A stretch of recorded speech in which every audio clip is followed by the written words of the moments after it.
అప్పుడు వాళ్ళు సాధారణంగానే ఉన్నారు. ఇప్పుడు మనమలాగే ఉన్నాం. యేసు ప్రభువు రాకముందే ఒక మాట రాయబడింది.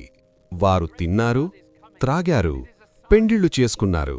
ఆ మాట సాధారణంగా ఉంది, భయంకరంగా లేదు, ప్రవచనంలా కూడా అనిపించదు. అందుకే ఎవరూ పట్టించుకోలేదు. కాలం గడిచింది. యేసు ప్రభువు వచ్చి మాట్లాడినప్పుడు అదే మాటను మళ్ళీ గుర్తుచేశారు. నోవహు దినములలో జరిగినట్టే మనుష్యకుమారుని రాక కూడా ఉంటుంది. అప్పుడు కూడా జనాలనుకున్నారు, ఇది సాధారణ జీవితం గురించే, కాని నిజమది కాదు. నోవహు కాలంలో జనాలు చెడ్డవాళ్లు కాదు. వాళ్లు పాపం చేస్తున్నామనే భావన కూడా లేదు. వాళ్లు చేసిన తప్పు ఒక్కటే, హెచ్చరికను పట్టించుకోలేదు. వర్షం పడింది, అప్పుడర్థమైంది, కాని అప్పటికే ఆలస్యం. ఇప్పుడు ఈ రోజును చూడండి. మనుష్యులు తింటున్నారు, పనిచేస్తున్నారు, వివాహాలు చేసుకుంటున్నారు.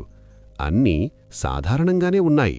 అందుకే హెచ్చరిక అవసరం లేదనుకుంటున్నారు. కాని యేసు ప్రభువు ఇదే ముందే చెప్పారు.